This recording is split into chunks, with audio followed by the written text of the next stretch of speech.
Hola, hola, ¿cómo están? Bienvenidos, bienvenidas. Qué gusto, qué alegría que nuevamente estemos aquí en Taki Oncoy, en nuestro tercer episodio o tercera conversación que vamos a mantener. De esta manera seguimos contribuyendo, aportando a este propósito de cumplir el Pachacutic, el cambio, la transformación que nos dejaron como tarea a la actual generación. Y en ese propósito, pues estamos promoviendo, provocando otro Taki Oncoy, es decir, buscar un movimiento, generar un proceso que implique la posibilidad de generar una unión, un ensamblaje de todos quienes venimos laborando por este renacer, este despertar de nuestras tradiciones, de nuestra cultura, de nuestra espiritualidad. Y ese es el propósito, el ánimo de este que llamamos un programa, pero en el fondo es utilizar este medio, esta manera, esta técnica para llegar a las personas que podamos y buscar este acto de unión, de comunión entre todos para poder hacer posible este proceso y nos conduzca pues a hacer posible esta tarea, esta misión del Pachacuti. Para esta ocasión tenemos la querida y apreciada participación de nuestro querido hermano Hugo Chacón, quien nos acompaña desde Lima. Ahí está nuestro hermano, quien por cierto también viene haciendo un gran aporte a través de la revista Wilcacuy. Esta revista está cumpliendo también una tarea importantísima al agrupar a una serie de personajes, principalmente de escritores, de pensadores, que están contribuyendo a reescribir la historia. Nos han contado una historia interesada, acomodada, obviamente, al interés del invasor. Y hoy los hispanistas incluso están en ese acto de nuevamente reescribir su historia a su manera con los propósitos de perpetuar esta dominación colonial. Entonces, Hugo está haciendo, dirigiendo, está encabezando y felicitamos por esta importante labor. Así que le damos la cordial bienvenida a Hugo. ¿Qué tal? ¿Cómo estás? Un abrazo. Muchas gracias por aceptar la invitación. Gracias, hermano. Sí, también un abrazo a ti y a todas y todos quienes nos están ahora acompañando en esta conversación. Muchas gracias. Creo que es necesario unirnos, creo que es necesario estrechar mucho más cercanamente esta red de comunicación que nunca se ha perdido en realidad en el mundo andino, pero que últimamente con la ayuda de la tecnología y los medios tecnológicos se está profundizando. Somos pocos aún los que estamos, digamos, activando, ¿no? Activando la realidad del pensamiento y la recuperación y la actualización, la reinvención de muchos aspectos de nuestra antigua sabiduría. Y en buena hora, Atahualpa, te felicito por este esfuerzo de unirnos más y pues discutir, hablar y alcanzar estos pensamientos a un espacio mucho más amplio y al mismo tiempo aprender de todos. Así es, querido Hugo. Una de las cosas que para nosotros nos llevó a bautizarlo como Takyonkoy es esta idea, esta noción de que el Taki hace referencia a lo que tiene que ver con el arte, llámese música, llámese danza, llámese cualquier expresión de ese tipo, pero además que tiene que ver con el ritual, que tiene que ver con la ceremonia, que tiene que ver con la espiritualidad. Es decir, que es este acto de enlace o de comunión con lo sagrado, con lo sublime, con eso que para nosotros lo llamamos la divinidad. Y en este sentido, tiene la relación también con esto del oncoy, que haría referencia literalmente a esa enfermedad, pero no es una enfermedad en el sentido estrictamente de la palabra, sino en el sentido de una curación, de una limpieza, de una reactivación, de un reajuste. Es decir, es la idea de que hay que provocar un acto de sanación como consecuencia de una enfermedad que llegara con los invasores monárquicos. Incluso se calificó en los primeros tiempos a las propias enfermedades traídas como los virus, las bacterias, las epidemias, como enfermedades blancas, así se las bautizó. Y esto hace referencia, pero el Tachyon Koy, que no solo es a las cuestiones orgánicas, sino a todo lo que tiene que ver con estas imposiciones, estos colonialismos políticos, económicos, culturales, etcétera. Y en este sentido, entonces, la idea es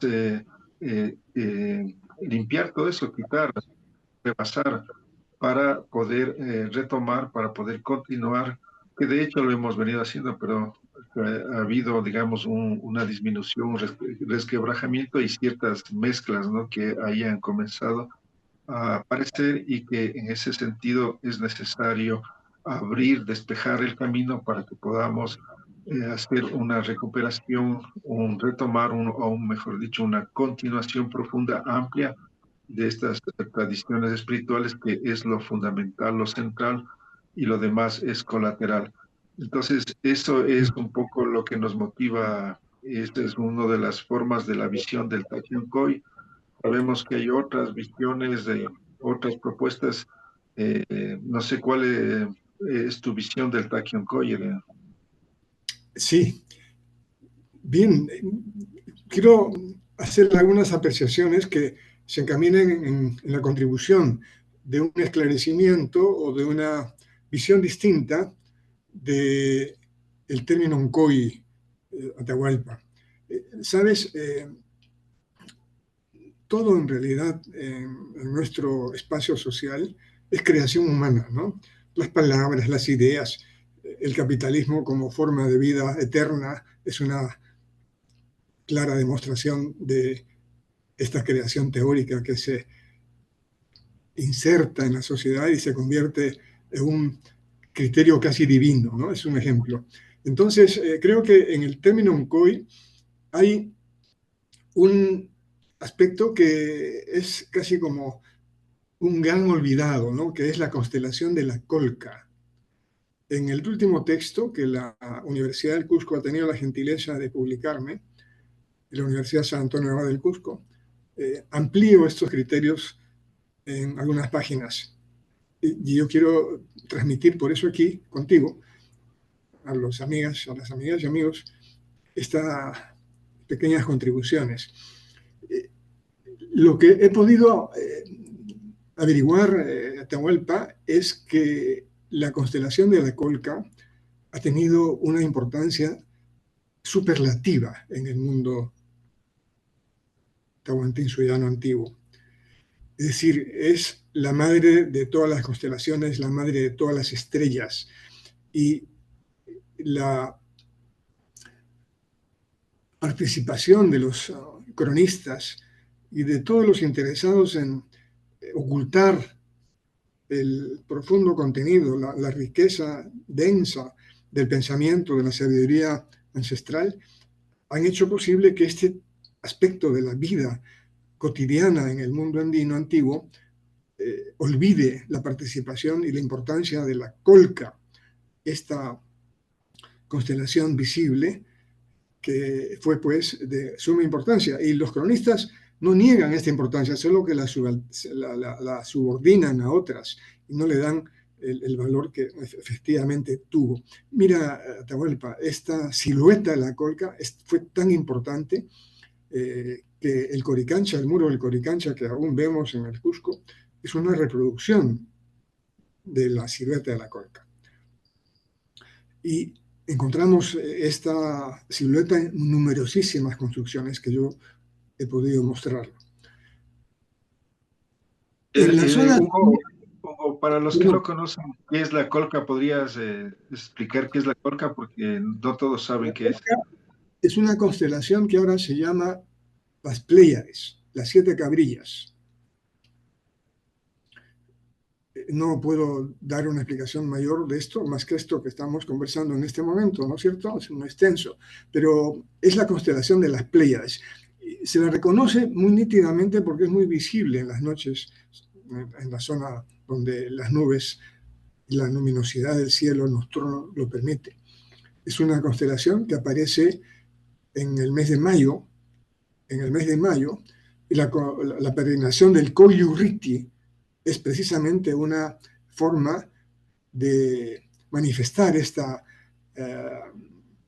respeto, esta hermandad con la colca, ¿no? La festividad del Koyurriti, algo que no se conoce en estos términos, es una manifestación de recibimiento de la colca, ¿no? Que aparece en el mes de mayo en los cielos sureños. Entonces, Oncoy, en la zona centro-sur, en el quechua de la zona centro-sur, es colca, es la denominación con la que se conocía la constelación de la colca en esta zona. Tú sabes que el quechua tenía múltiples expresiones. En este espacio nuestro, Atahualpa, se hablaban 1000 idiomas, 800 idiomas, y habían otro tanto número de culturas. Por lo tanto, cada una de estos espacios culturales tenía un nombre especial, específico para cada asunto importante, ¿no es cierto? Inclusive para las deidades, ¿no? Con es equivalente a Huiracocha, pero Con es de la zona sur costeña, Huiracocha es de la zona Colla, de la zona cusqueña, y así. Entonces, Oncoy es constelación de la Colca, en la zona centro-sur del Perú, que es la zona donde Cristóbal de Albornoz, este cronista, estripador de idolatrías, encuentra esta enfermedad, entre comillas, de la Colca. Entonces, creo, Atahualpa, que es una mala denominación decir que el Taquioncoy es una enfermedad del canto y del baile. Tengo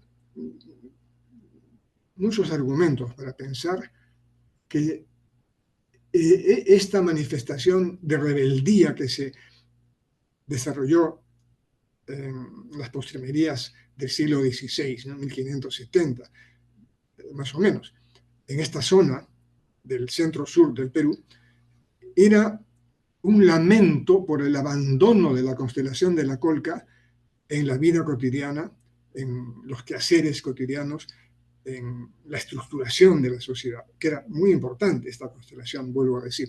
Entonces, estas expresiones que fueron tan incomprendidas por parte de los invasores, ¿no? De ver que habían personas, mujeres, hombres, que danzaban en un estado de frenesí y de compenetración profunda con la naturaleza, que les hicieron pensar a estos señores que esta era una enfermedad, ¿no? Y probablemente usaban el término oncoy, que en términos genéricos, Atahualpa, tú sabes, los diccionarios indican que es enfermedad en general, es algún problema de salud que se tiene, ¿no? Entonces, claro, yo veo que hay un grupo de danzantes que están danzando en rememoración de sus dioses encarnados en esta oportunidad en la constelación de la Colca. Entonces, asigna la idea de que es una enfermedad la que están padeciendo, ¿no? Cuando en realidad era una manifestación de rebeldía y de liberación de la opresión religiosa que sufrieron los antiguos peruanos, ¿no? Entonces, creo que ahí hay un tema que no desvirtúa, por supuesto, el término tan bello como es el Taquioncoy, sino que deberíamos, creo yo, abrir las ventanas a otras posibilidades de interpretación que enriquezcan, que no desmerezcan, que no desarticulen la idea, sino que reivindiquen en principio la importancia de la constelación de la Colca. Las colcas que se diseminaron en tantos espacios del territorio nacional como espacios de resguardo, de almacenamiento de alimentos, de ropa, etc., es una manifestación clara otra vez de la importancia de la colca en el escenario social. Entonces, Atahualpa, encantado de poder compartir estas ideas, estos datos, que por supuesto están sujetos a evaluación, están sujetos a discusión, como debe ser. Así es. Lo importante es que este fue un acto de rebeldía, implicó un acto de rechazo, de repudio y de convocatoria, de llamada a la gente para que nuevamente recupere sus tradiciones. Es decir, era un acto en el cual llamaba la atención a la gente a reasumir, porque se estaban perdiendo, porque se estaban produciendo un acto de desmembramiento y era necesario este acto de llamar, de convocar, de buscar los medios, los mecanismos para que esto no se pierda. Y de esto se trata también, es decir, no se ha perdido esta situación. Evidentemente que la colonización ha seguido su curso y hemos llegado a estos niveles extremos en los que nos encontramos actualmente en el clímax de la colonización. Y eso implica, por lo tanto, que debemos aunar y buscar todos los medios, recursos para hacer posible esta tarea del Pachacuti. Hoy más que nunca que los hispanistas, la ultraderecha y todos, incluso de alguna manera la izquierda, no asumen y más bien están actuando, están activándose. Ya hemos visto como recientemente se reunieron la ultraderecha de Iberoamérica en Lima, ¿no? Nos demuestra. Y así como, por ejemplo, también recién a los militares y policías les ha. Entonces, esto nos da cuenta que estamos todavía en este disputas, ¿no? No han desaparecido, estamos, se mantienen y como consecuencia ellos quieren profundizar a lo que ellos llaman la conquista o la reconquista también, como se dice actualmente. Entonces, hay que generar este movimiento, ¿no es cierto? Este movimiento que tiene sentido de limpiar las enfermedades traídas por el invasor, ¿no? Las múltiples enfermedades de todo tipo. Eso es lo que tenemos que hacer, este acto, y ese viene a través de la espiritualidad.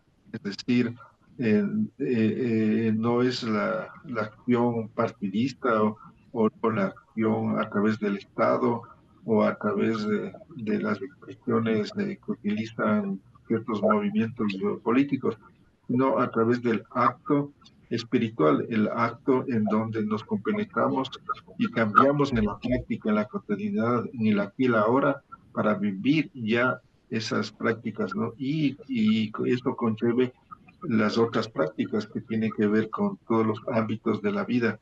Entonces, esa es la acción que deberíamos asumir plenamente y que es lo que creo que todos estamos haciendo de alguna medida, pero estamos desperdigados. Aunque todavía somos un pequeño grupo los que estamos activando, pero debemos hacer estos enlaces para poder coadyuvar y con eso encaminar todo este proceso. Entonces, en este sentido, me parece que es fundamental entender qué es el ser indígena.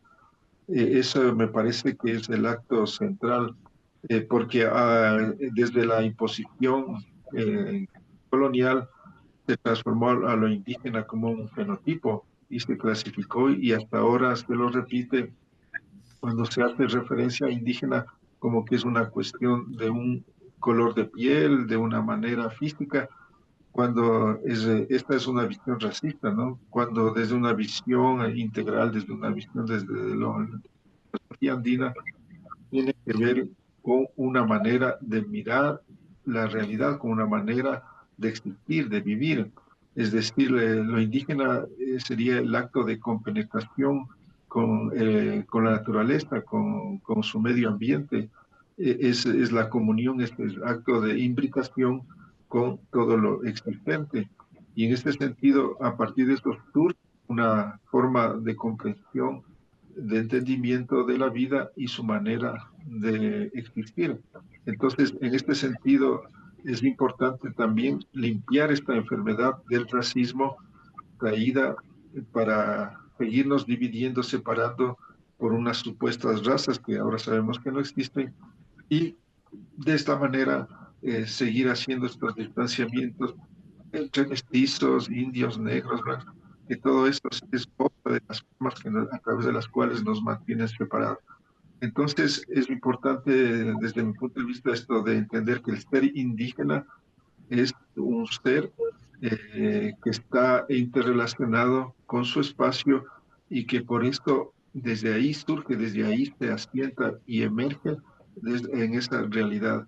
Y por lo tanto, y ya lo indígena, bien, digamos, si queremos hablar de colores o de fenotipos, pues actualmente todos los andinos que han nacido, que están alimentados, que están nutridos, vienen y se manifiestan de todos los colores del arco iris, como se decía en alguna tradición, que han regresado y ahora están aquí, pero en todos los colores. Entonces, por ahí es mi visión. ¿Cómo la ves tú? Sí, de vuelta. Gracias por la preocupación. Un tema largo, ¿no? Me permite hacer una breve introducción, un breve eh, camino inicial. El momento que vivimos, Atahualpa, es extraordinariamente fértil para el desarrollo de nuevas ideas. Los paradigmas que han gobernado el mundo en los últimos 100 años han caído. El materialismo dialéctico ya no es un orientador para los pensamientos que desean un mundo renovado. Ya no lo es, lamentablemente. Ha cumplido un papel, sin duda, en muchos aspectos importante, pero ya no es un elemento que germine en la imaginación de las personas como portadora de un mundo nuevo, un mundo distinto, un nuevo hombre, la nueva era, etcétera, ¿no? Esto no se ha dado. Y el capitalismo está en un proceso en el largo tiempo, por supuesto, en un proceso de decadencia. Y lo que se observa es que no hay época en el mundo en el que no hayan surgido o gobernado las ideas en el ordenamiento de las sociedades. No hay espacio en la historia en el que se pueda decir, en este espacio de la vida social en el mundo, no hubo ideología, no hubo religión, no hubo ideas orientadoras. Siempre lo ha habido. Entonces, frente a la extinción del materialismo dialéctico como espacio de atracción social y política, de organización social y política, el debacle del capitalismo, esta transformación de las religiones y esta utilización malsana en muchos aspectos de estas creencias, nos deja a nosotros en un espacio a muchos de desorientación, ¿no? Decimos, ¿a dónde miramos? ¿A dónde vamos? Entonces, el planteamiento creo que estamos mucha gente pensando y desarrollando, y que además en la base, al margen de esta sistematización que, por ejemplo, ahora estamos haciendo en este conversatorio, hay una población enormemente importante, no solamente en el mundo andino, en el mundo del antiguo Tahuantinsuyo, o ya Atahualpa, sino en el mundo entero, ¿no? Mira, somos algo de 500 millones de indígenas en el mundo. Hablamos 7.000, 8.000 lenguas. Estamos repartidos en infinidad de pueblos. En esta parte del continente somos 50 millones.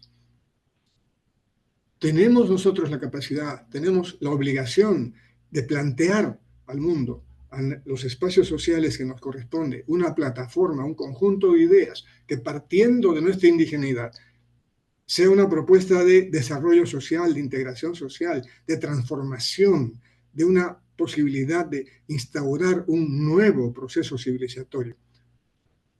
Que no sea, por supuesto, el ofrecimiento de un Shangri-La, de un paraíso en la tierra, sino algo mucho más humano, algo que nos represente como colectividad humana. Y en este punto creo que lo indígena es lo que surge como un elemento importantísimo. Y ningún cambio social es posible sin un sujeto político, Atahualpa. Ningún cambio social. En el momento de los dialécticos, el sujeto social era el proletariado, ¿no es cierto? Se le asignó en la teoría y en los textos este papel de vanguardia, de dirigente social, de dirigente político a el proletariado. Y miles de personas, sin tener vinculación con una fábrica, con un proceso industrial, muchos inclusive burgueses, se adhirieron a la causa proletaria. Curas, sacerdotes, juventudes, mujeres, hombres en todo el mundo. Pocos eran, en verdad, proletarios. E inclusive muchos proletarios no se adhirieron a estas causas. No, no lo hicieron. Y sin embargo, asumieron las banderas del proletariado. Y esto fue una época que ha durado 100 años y que arrastró a las juventudes, a las multitudes, inclusive a procesos de violencia revolucionaria, entre comillas. El capitalismo tuvo en la burguesía este papel, tuvo no este papel, sino el sujeto social que posibilitó el cambio en la etapa que vivimos, es la burguesía nacional, la burguesía de todos los espacios donde esto se desarrolló. Capitalismo sin burguesía no existe. Entonces, ¿cuál es el sujeto social de este proceso? Que yo pienso que no es un proceso que podamos exportar como se exportó y se exporta el capitalismo, se exporta el materialismo dialéctico como una panacea para todos los males de la humanidad. Creo que estos procesos son locales, son regionales. Cada espacio tiene su propia realidad. Y cuando me refiero a estos temas, yo me estoy refiriendo específicamente al espacio andino, Ecuador, Perú y Bolivia. Nos encerramos en este espacio, cerramos las ventanas a otros mundos, a otras realidades, a otros espacios sociales. No, no. No podemos hacerlo, evidentemente. Eso es una utopía. Nos alimentamos de todo, pero el objetivo es pensar esta realidad, porque los Andes no existen en Europa, no existen en el Himalaya, no existen ni siquiera en la vecindad de los países o continentes más cercanos, como la Oceanía. Sí, los Andes existen en este espacio. Somos un conglomerado de territorios integrados por la columna vertebral, que es esta gran huaca, la mayor huaca que existe en nuestra realidad, que es el espacio que integra la cordillera de los Andes. Para ese espacio estamos hablando, para ese espacio estamos pensando estas cosas. En este espacio, el sujeto social, ¿quién es? ¿Quién puede ser? ¿Cuál tiene las mejores condiciones para constituirse en el papel dirigente en esta sociedad? Lo indígena, Atahualpa, lo indígena. Y para poder asumir esta idea, tienes que liberarte de una serie de trampas coloniales que te liberen de prejuicios, te liberen de esquemas que se han hecho en los textos, en la imaginación, en las academias, en las universidades, de creer que el mundo es, que el espacio y el tiempo es unilineal, ¿no? De que lo moderno está adelante y lo incivilizado, lo atrasado, lo que no sirve ya para esta modernidad, entre comillas, es lo que está atrás. Eso es falso, ¿no? Eso es falso. El espacio-tiempo nuestro es circular helicoide. Por lo tanto, el pasado se convierte en presente y el futuro es resultado del pasado. Nuestros tiempos, como lo acredita la física cuántica moderna, Atahualpa, nuestros tiempos no tienen fronteras. No tienen fronteras. Antiguo es en nuestro espacio social, en nuestra tradición ancestral, lo antiguo es lo actual. Vivimos un presente circunstancial, un gran presente extenso que incluye lo antiguo e incluye lo que está por venir. Y no podemos ver el futuro sin ver el pasado y sin entender el presente. El mundo occidental no lo hace así. Y por eso nos echan a nosotros que somos unos milenaristas pasados de moda, ¿no? Y hago un paréntesis. Digo, estas personas no saben que la Grecia y su filosofía es milenaria también. La filosofía griega tiene 2500 años de aguanta. ¿Puede haber algo más milenario que la filosofía griega que gobierna las sociedades occidentales? Algunas bien, algunas mal, en general con poca talla humana para todos. ¿Por qué nosotros no podemos tener y rescatar una filosofía, una sabiduría filosófica que proviene de los 10.000, 15.000 años de antigüedad que tenemos? ¿Por qué no tenemos ese derecho nosotros? ¿Por qué Por Platón, supuesto. Aristóteles son buenos y no lo es el pensamiento y sabiduría ancestral nuestra? Con ese criterio debemos recuperar lo indígena, tenemos que recuperar el pensamiento ancestral y ponerlo al servicio de una realidad contemporánea que es evidente, existe, no podemos negar, pero que es necesario cuestionar desde lo indígena, desde lo indígena. Entonces, hay la necesidad de que lo indígena, el criterio de lo que sostiene el, el ser indígena, se amplíe y podamos hacer posible que así como en el espacio proletario se adhirieron infinidad de colectividades sociales que asumieron la tarea proletaria y que en el mundo burgués hay gente sin recursos que no tiene ni un bien que los convierte en burgués, sin embargo están en la idea del emprendedurismo y de la absoluta creencia de que van a ser ricos, ¿no es cierto? Haciendo un poco de esfuerzo y empeñándose en el sueño este, ¿no? De creer que tienen un lugar en el capitalismo. Igual debemos nosotros tener un espacio que cobije a un grupo mucho más amplio, que asuma la causa indígena y que pueda construir un espacio social donde el sujeto indígena sea el sujeto dirigente. ¿Qué significa esto? Hay unas 15, 10, 12 condiciones, no sé si pueda repetirlas todas, Atahualpa, que hacen posible que esto sea asumido por una colectividad mucho más amplia. Hay que reconocer que ser indígena no es un mandato de la biología. Es una decisión íntima que se hace colectiva, que se hace social por decisión personal. Yo en particular me considero un quechua de habla castellana. Yo soy un indígena, quechua, indígena en un nivel superior, quechua en un nivel inferior, de habla castellana. Y soy andino además, soy andino.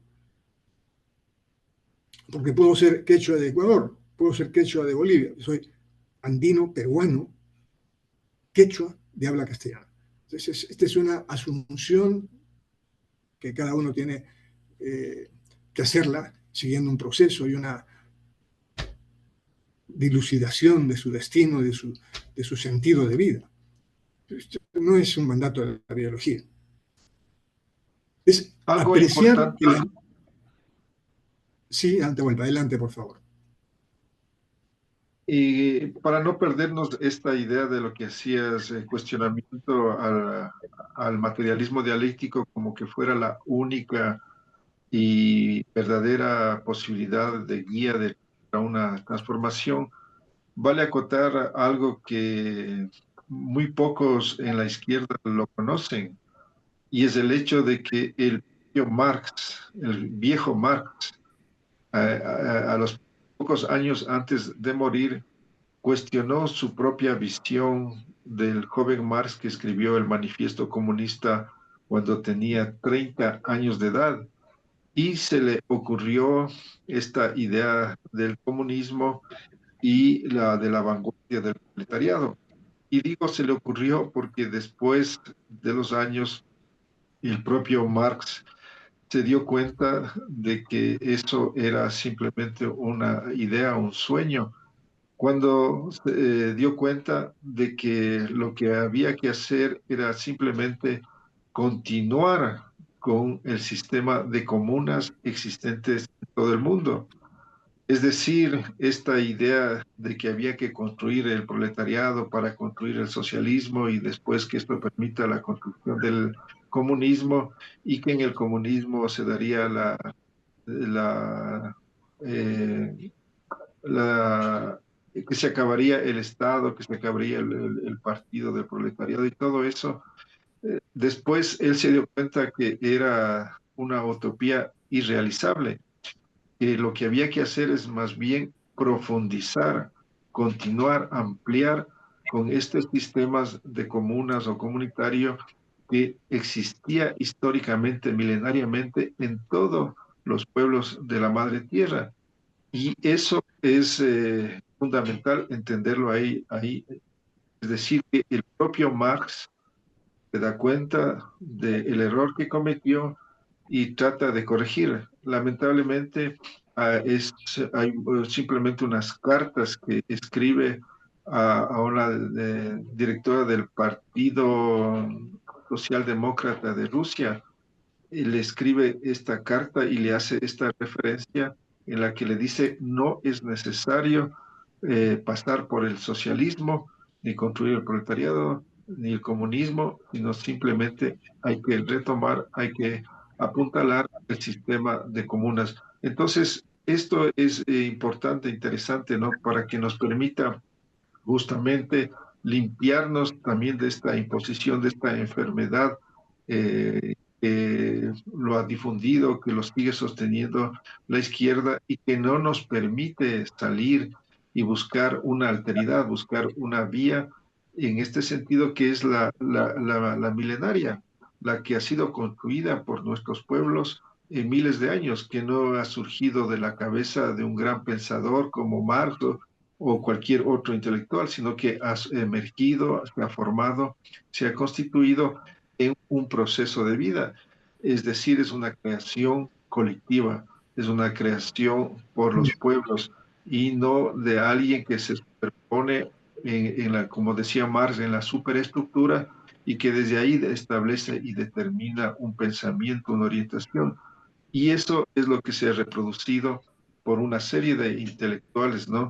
Los cuales hasta ahora siguen inventándose una serie de filosofías de las filosofías de la emancipación, filosofías de la liberación, filosofías de la revolución, etcétera, etcétera, lo cual nos hace ver que no están conscientes de que hay un conocimiento, que hay una formación milenaria, que ahí están los fundamentos, ahí están los principios, ahí están las categorías, ahí están las variables, ahí está todo lo que necesitamos para no caer en aventuras, en modas, en situaciones extremas que lo único que han hecho es perjudicar a nuestros pueblos, porque eso ha sido entregarle a la derecha, a los grupos de poder, a los fascistas, a los nazistas, elementos, pretextos para que puedan combatir y puedan desestructurar y aplacar cualquier tipo de planteamiento o de acto que implique, por lo tanto, un verdadero o un auténtico idea de una transformación real, ¿no? Entonces, Sí, creo que en este sentido por ahí es que se escribe también el Taki Oncoy en el sentido de que tenemos que continuar con el sistema de comunas, el sistema comunitario, el sistema del aylio en idioma nuestro. Ahí está el camino, ahí está la guía, ahí está el horizonte. sí, Atahualpa, voy a comentar lo que estás mencionando para luego continuar con esta enumeración, reflexiones sobre qué es ser indígena ahora. Pero comento lo que estás comentando.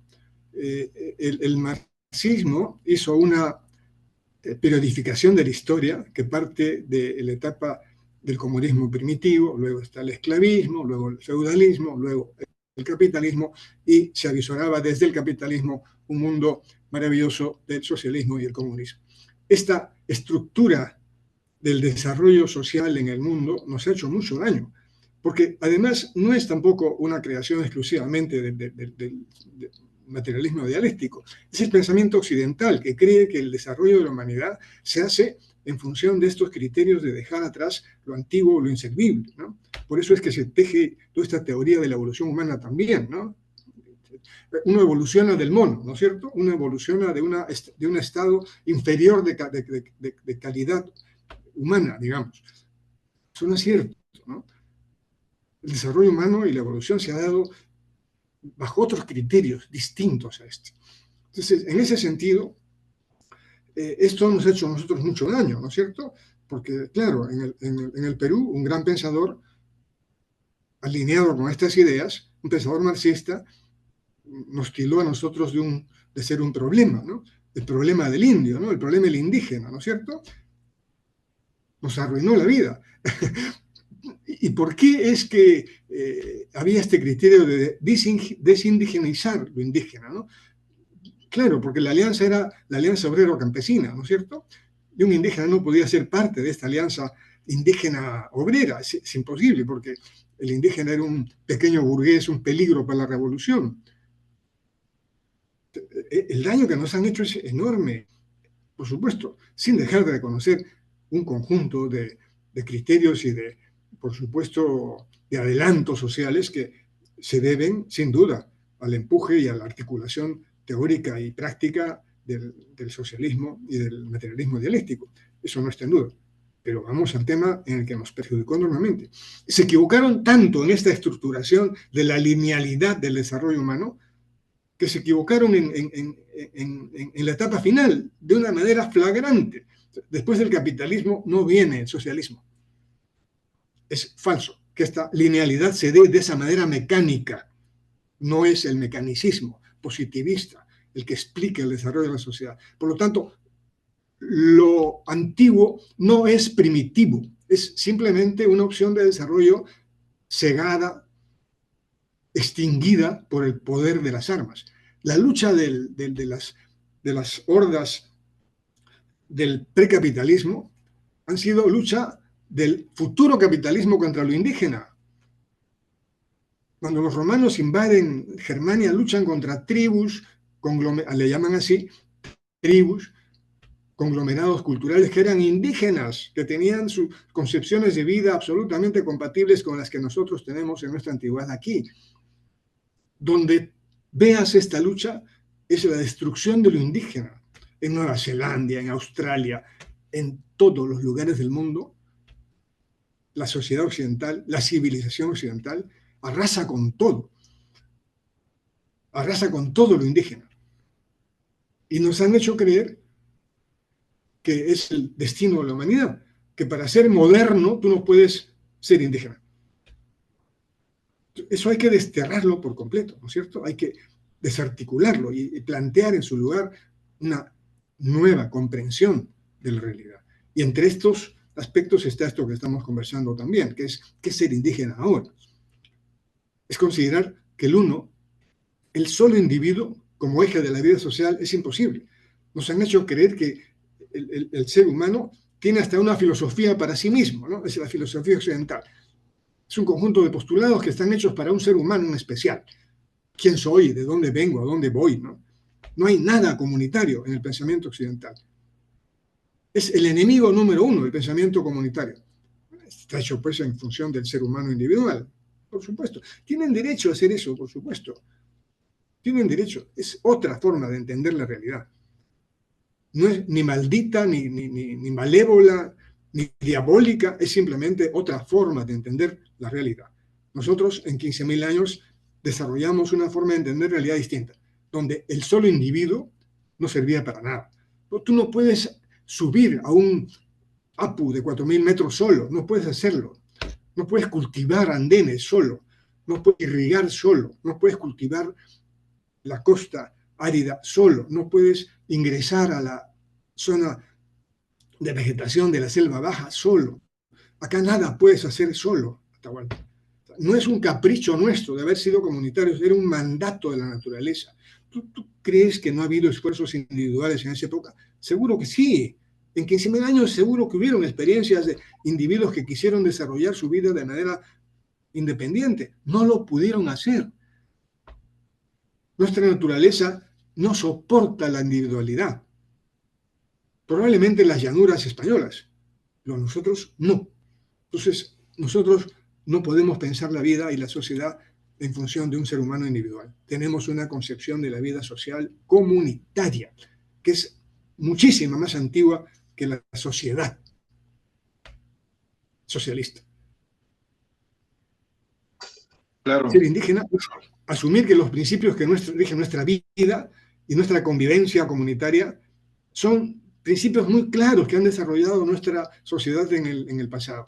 Complementariedad, todo se complementa, correspondencia, paridad, relacionalidad, reciprocidad, afectividad y espiritualidad y también inclusividad.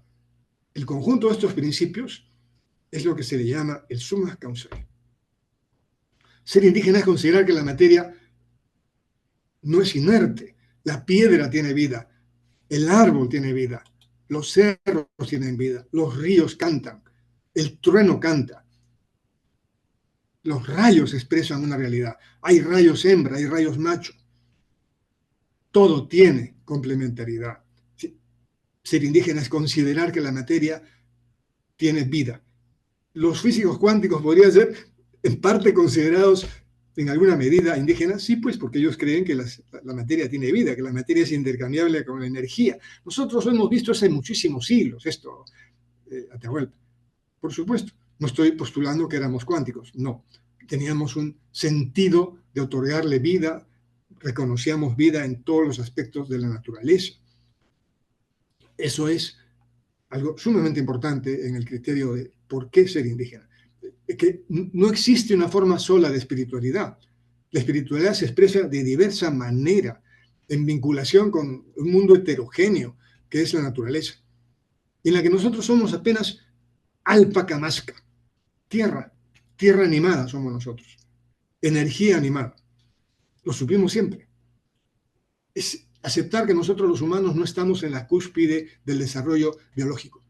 Estamos ocupando apenas un lugar igualitario con el grillo, con el escarabajo, con las llamas, con las alpacas. Somos una parte más del entramado vivo de la naturaleza. No somos la cúspide, no somos los reyes de la creación. Somos parte, por lo tanto, unitaria con la naturaleza. Es aceptar que la diversidad es lo que rige nuestra existencia. La diversidad en todas sus manifestaciones, Atahualpa. Y considerar a la naturaleza como máxima expresión de la diversidad. No hay naturaleza sin diversidad. A nosotros nos quieren mestizar, nos quieren igualar. Tú sabes que hubiera sido, lo digo entre paréntesis, que hubiera sido el mundo si hubiéramos sido mestizos toda la humanidad. Con el COVID hubiéramos desaparecido de la Tierra. La diversidad nos ha salvado. Entonces hay que reconocer que no es posible querer que todos seamos blanquitos de 1,80 m y rubios, ¿no es cierto? Y cuanto menos cobrizo seas, eres más moderno, ¿no es cierto? ¿Quién va a bailar nuestras danzas? ¿Quién va a cocinar nuestras comidas? ¿Quién va a hablar nuestros idiomas con el mestizaje, Atahualpa? ¿Es posible considerar esto como una viable forma de vivir la sociedad y la vida? Esto es inadmisible, ¿verdad? Hay que vivir en diversidad, hay que aceptar que nosotros somos distintos. Cada valle en este territorio nuestro, Atahualpa, lo conocen nuestros amigos y amigas que nos escuchan y nos ven. Cada valle, cada espacio es distinto.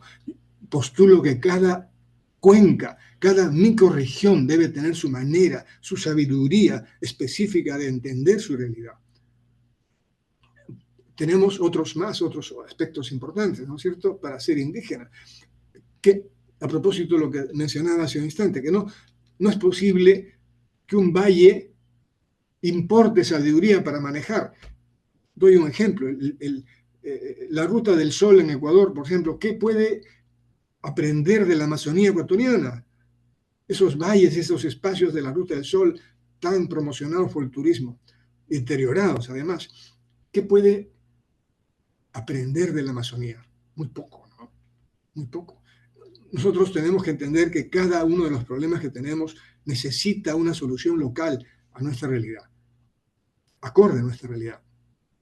Ser indígena es no considerar que somos pueblos inferiores o pueblos superiores y que hay, en tanto, unos que están en una mejor situación de desarrollo civilizado y otros no. No hay pueblos superiores o inferiores, Atahualpa. Ningún pueblo puede imponer creencias o formas de vida a otros pueblos. No existen civilizaciones mejores o más avanzadas. Todo discurre por sus propios cauces. Debemos entender los indígenas que la naturaleza tiene un lenguaje que es necesario comprender. Hemos perdido ese diálogo con la naturaleza. No sabemos qué significa un trueno. Nos hacen creer que nosotros hacíamos un diálogo divino y de sujeción con los truenos, con el sol. No. Lo conocíamos, lo entendíamos y sabíamos la importancia de estos fenómenos naturales en nuestras vidas.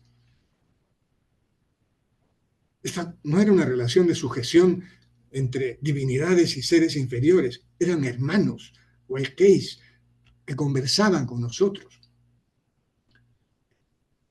Es necesario reconocer que la indigeneidad puede ser urbana. Yo soy un indígena urbano. Y que existe una indigeneidad urbana y una indigeneidad rural, en una continuidad sin interrupciones. Es necesario reconocer que la espiritualidad en la vida tiene una función importante. Es lo fundamental, considerar a todos como expresiones de la sacralidad. Un piojo, un escarabajo, una planta, un árbol, un río, un apo, son expresiones de la sacralidad. ¿Podemos hacer daño a un ser vivo que expresa sacralidad? No podemos hacerlo, ¿no es cierto? En el mundo occidental esto no existe. Por lo tanto, puedes matar a un perro, puedes matar a una mujer, puedes matar la naturaleza, puedes encerrar un río, puedes hacer lo que quieras con la naturaleza. No tiene ningún sentido reconocer que en ella hay vida. No les importa, no les interesa. Ser indígena no es usar ojotas, guaraches, chamales. No, es vestir indigeneidad. No es chachar coca o dialogar con ella, solamente. Es comunicarse con ellas en todos los sentidos, con todos estos elementos de la naturaleza. Es ser honesto en el trato, es no robar bienes ajenos y comunales, es no mentir,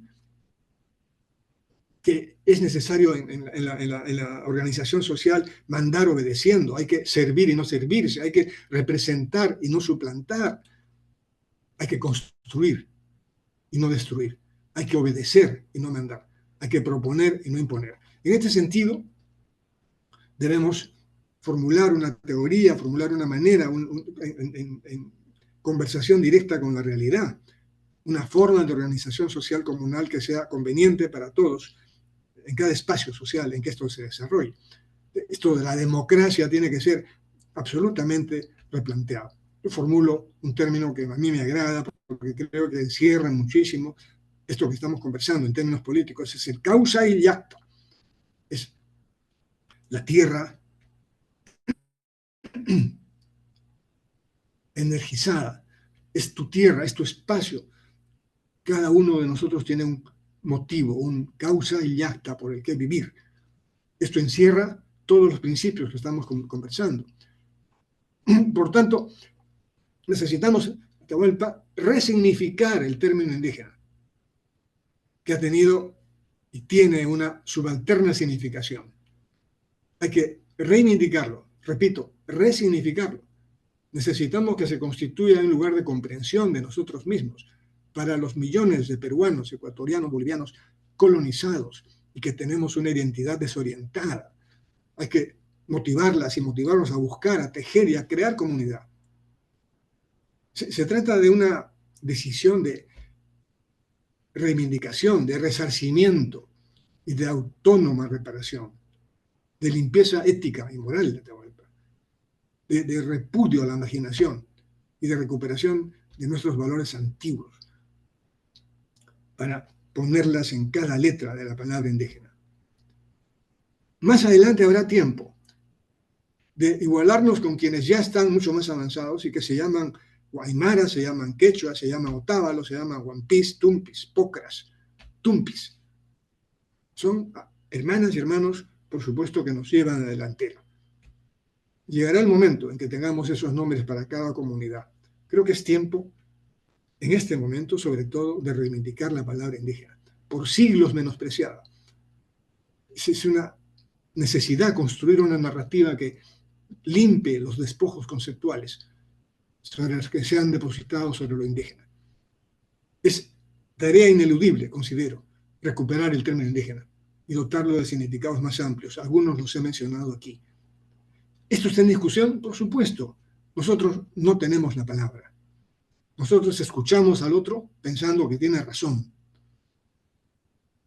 Nosotros no imponemos un solo credo. No tenemos una Biblia. No tenemos los 10 principios del materialismo dialéctico. Nosotros actuamos en función de la realidad. En función de decir, esta sociedad no puede continuar siendo lo que es. No es posible seguir viviendo así. No es posible vivir en esta maquinación de miles de hombres, etcétera, etcétera, etcétera. Atahualpa, perdona que me haya extendido un poco excesivamente quizá. Adelante. Me alegra coincidir, Hugo, con lo que señalas. Efectivamente es necesario revalorizar y resignificar la palabra indígena. En tanto se la ha impuesto, se la ha establecido como una categoría y que se la utiliza asiduamente. De hecho, muchas organizaciones utilizan esta palabra. Por lo tanto, hay que darle una categoría en la cual se la dimensiones desde su propia esencia. Y tomamos en cuenta que la palabra indígena quiere decir nacido de un lugar originario, de un espacio. Eso hace referencia a entender, a comprender de que es el medio ambiente el que hace a esa persona. Es decir, no es la idea darwiniana de la evolución de la especie, sino la idea de que el medio ambiente, la naturaleza, es la que construye a este ser humano. Por lo tanto, todos quienes han nacido en los Andes, sean de cualquier color, de cualquier fenotipo, pues están constituidos, están formados, están estructurados dentro de una matriz que la establece los Andes. Es espacio el que está manifestado a partir de esta expresión geográfica y astronómica que le da los Andes. Por lo tanto, eso nos da la manifestación o la expresión de quiénes somos.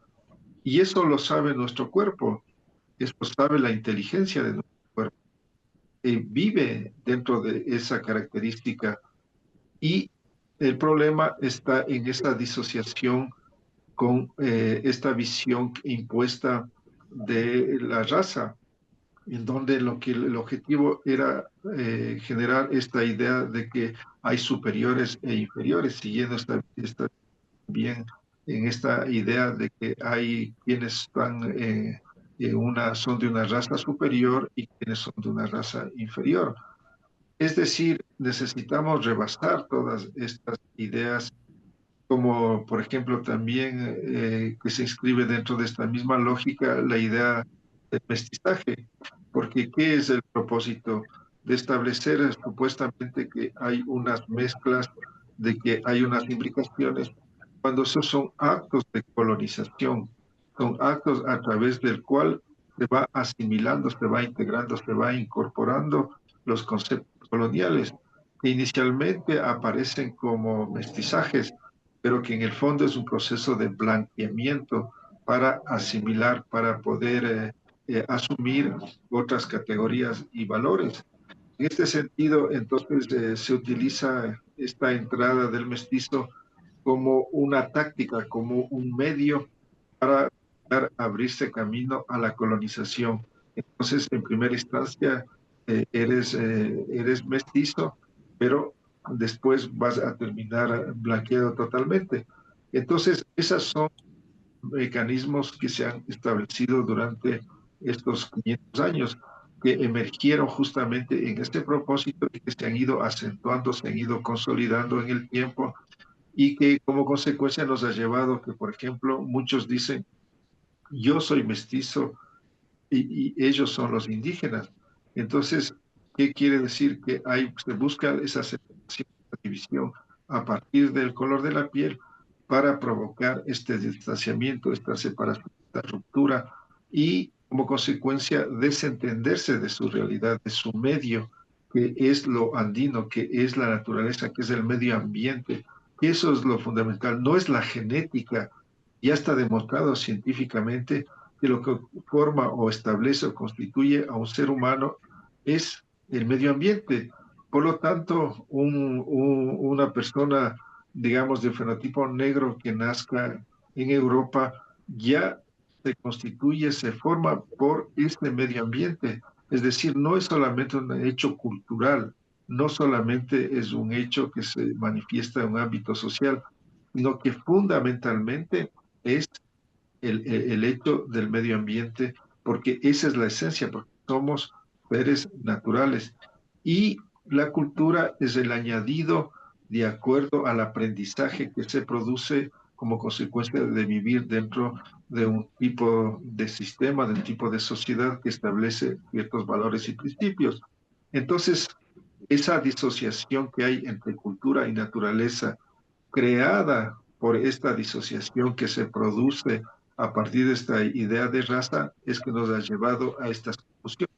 Por lo tanto, tenemos que hacer una recuperación de esta relación entre cultura y naturaleza para vivir en esta comunión, en esa armonía.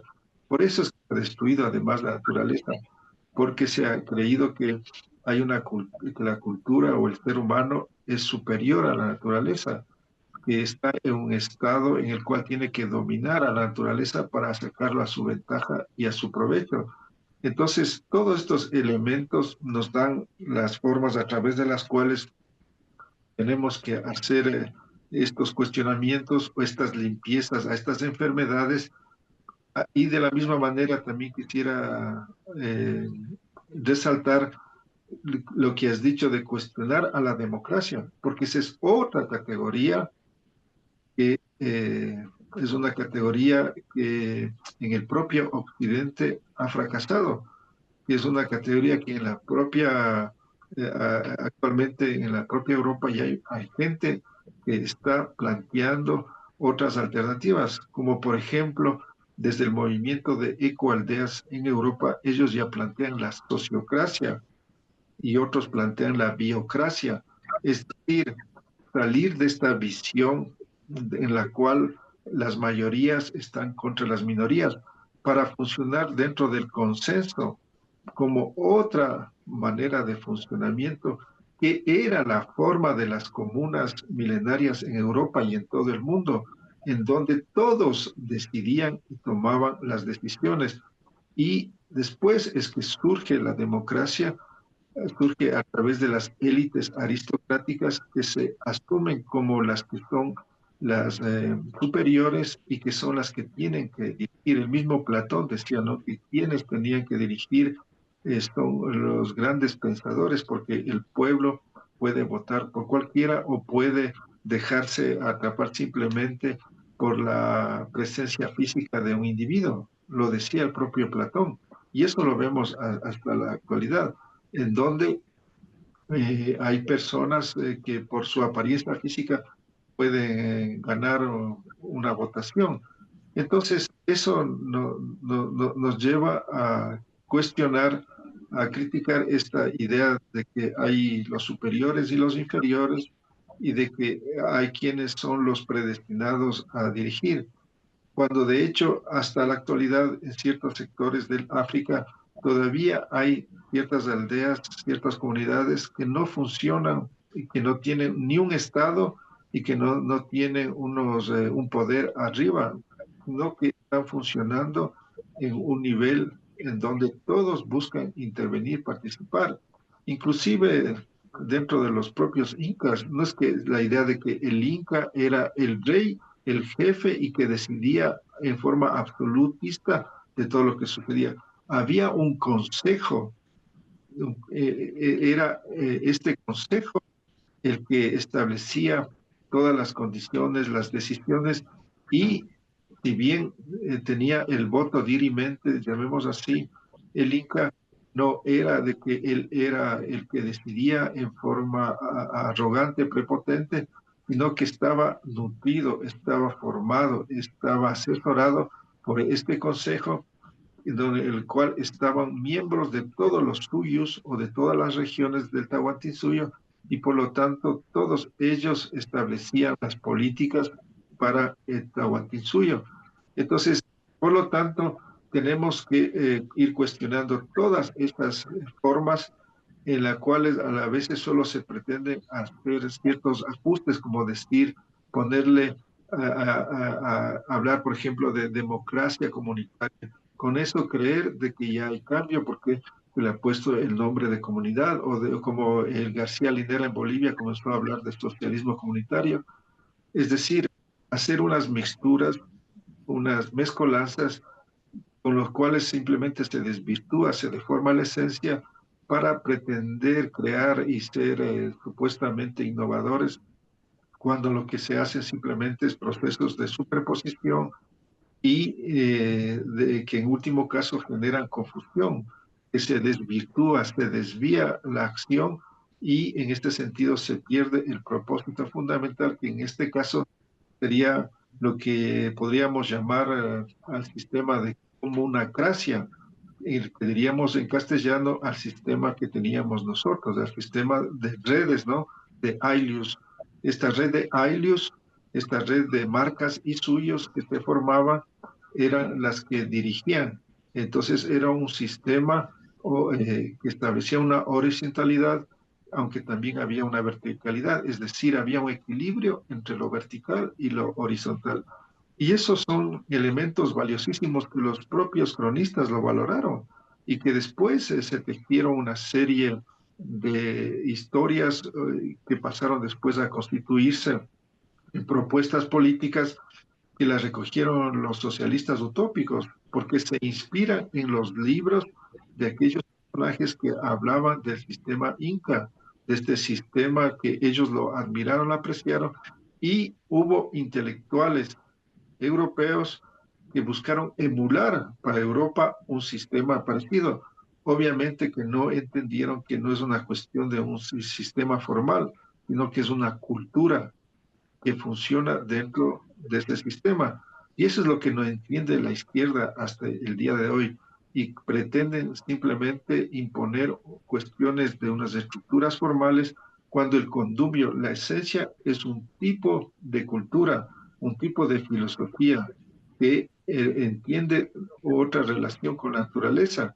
Entonces, a partir de que entiende y se establece otra configuración de la relación con la madre tierra, es que se constituye otro sistema de organización.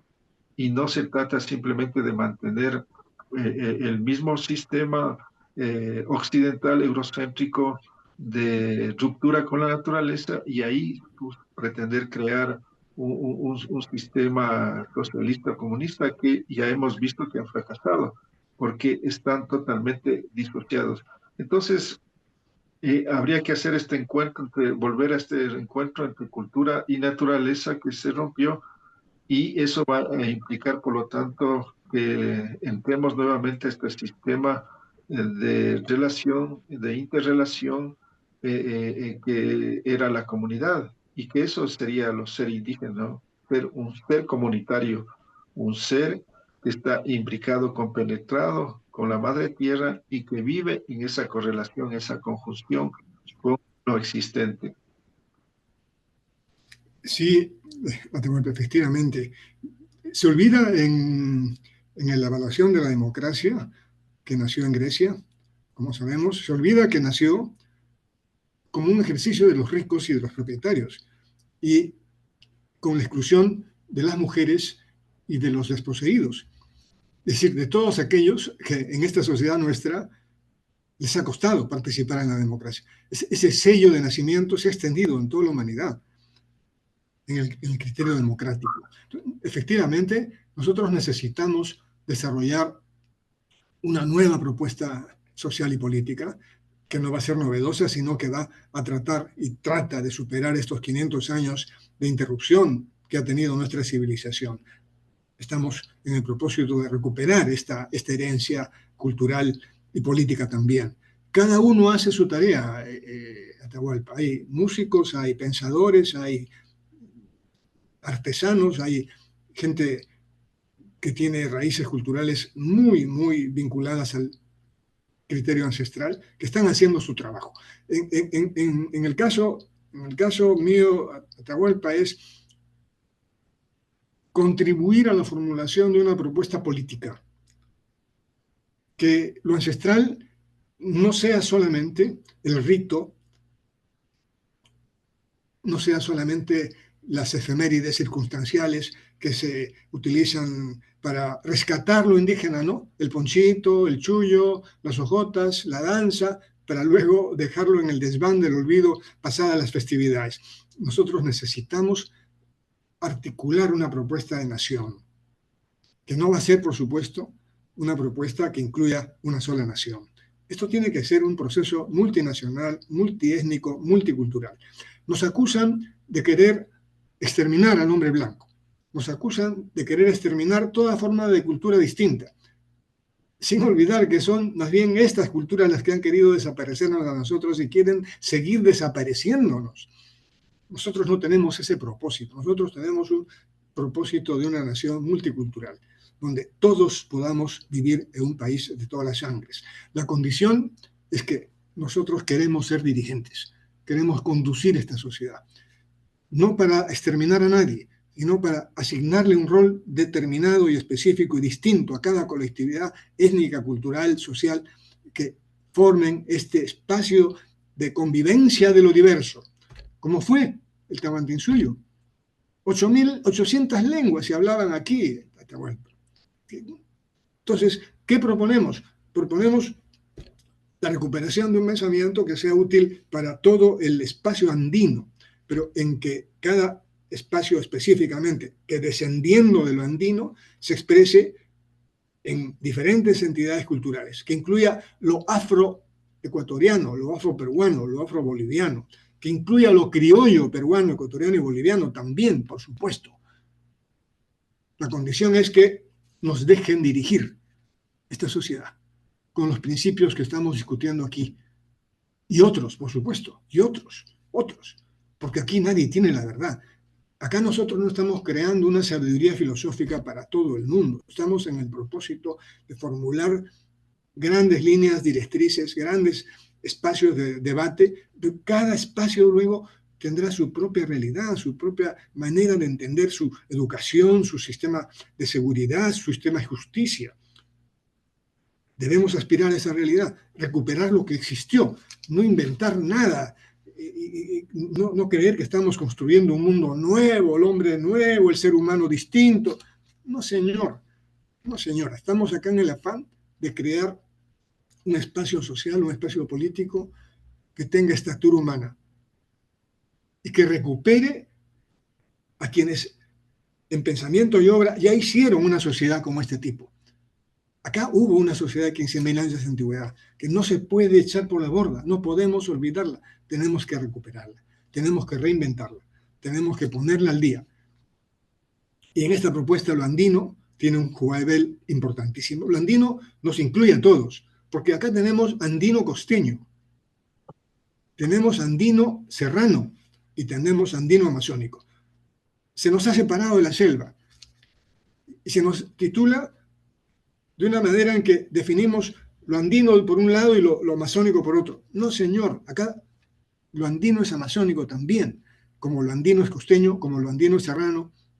Igualmente, el gran proyecto andino incluye a todos, no excluye a nadie.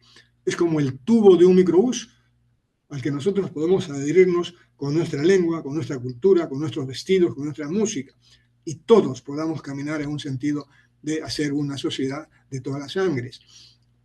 Así es que hay que desmitificar esta idea de que venimos a destruir, venimos a construir, venimos a reedificar un mundo distinto.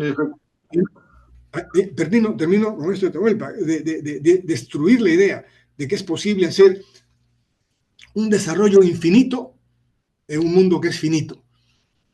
Eso piensa Occidente, que el desarrollo es infinito, infinito, no tiene fin, y el mundo es finito. Eso hay que impedirlo. No podemos permanecer impasibles frente a esta realidad. Así es, Atahualpa. Encantado de continuar. Sí, muchas gracias, Hugo. Hay muchas cosas que hablar. Esperemos que haya otra oportunidad para seguir ampliando, profundizando, pues es fundamental en este tiempo. Las ideas son las disputas en este momento, es decir, en esta línea o en este marco es donde se va abriendo camino y en este sentido hay que ganar espacio dentro de estas propuestas, dentro de estas formas de comprender y actuar para poder justamente salir de este empantanamiento en que nos encontramos. Entonces, te agradecemos, Hugo, te enviamos un fuerte abrazo y hasta pronto. Gracias, Atahualpa.